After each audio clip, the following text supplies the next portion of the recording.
Hello guys, pakainin natin siya. Ay, hindi talaga siya nakakatayo. Kawawa naman. Sige na, sige na. Kain mo. Paano ba yan? Paano ka makakakain? Pilitin mong tumayo.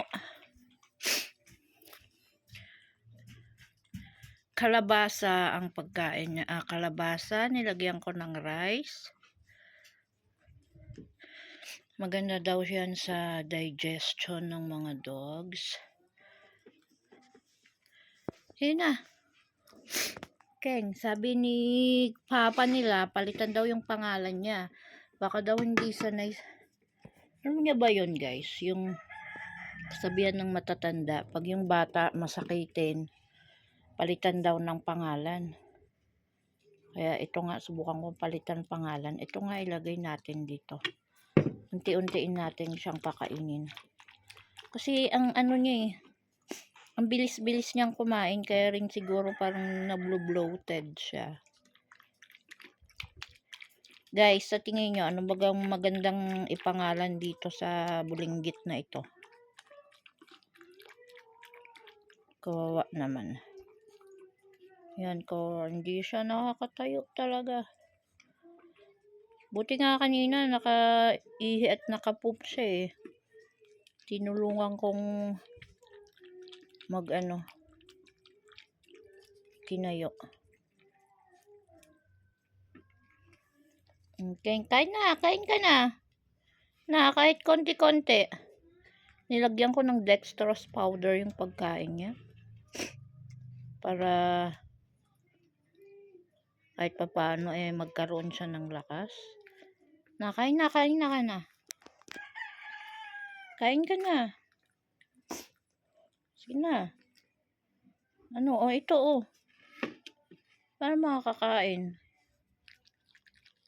Ayan.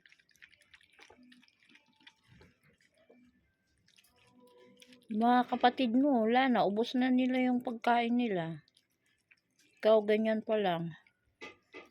Kaya pala Kasi guys, pinagsasama-sama ko silang kumain. So, hindi ko alam kung nakakakain ba siya ng mabuti o hindi. Ngayon, parang feeling ko talagang hindi siya lumalaki. Baka hindi siya nakakakain masyado. Kaya, try kong ihiwalay siya sa mga kapatid niya. Mag-solo siya. Patabain natin to guys. Ano kayang mga vitamins pang kailangan nito.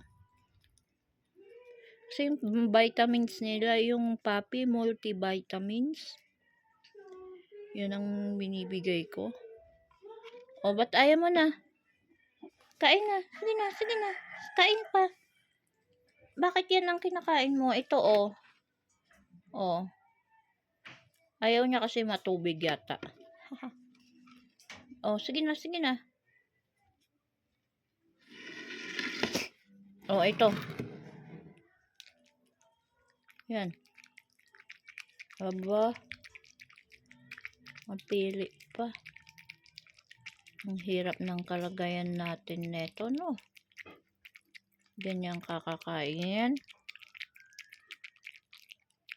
Sus, kawawa naman. Dahan-dahan kasi para hindi ka ma-bloated. Sige, pag naubos mo yan, pagkain na yan, very good ka.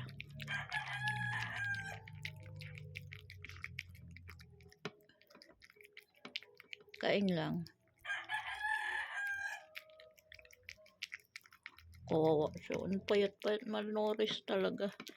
Baka kaya sa kapayatan nito, kaya ito bigla na lang hindi nakalakad. Ano kaya nangyayari dito? May experience na ba kayong ganito? Hindi naman siya nilalagnat. Wala naman. Yun lang talaga. Nahulog kasi sa sa kama. Tapos dire-diretso na, hindi na siya nakalakad. Kawawa naman. Tapos hindi rin kasi mainom ng tubig yung mga yan eh. Kaya, yan. Oh, ang konti ng kinain mo. Kagabi, konti lang din kinain neto. Okay. Tapos ka na? Ay, tapos na. Okay, bye.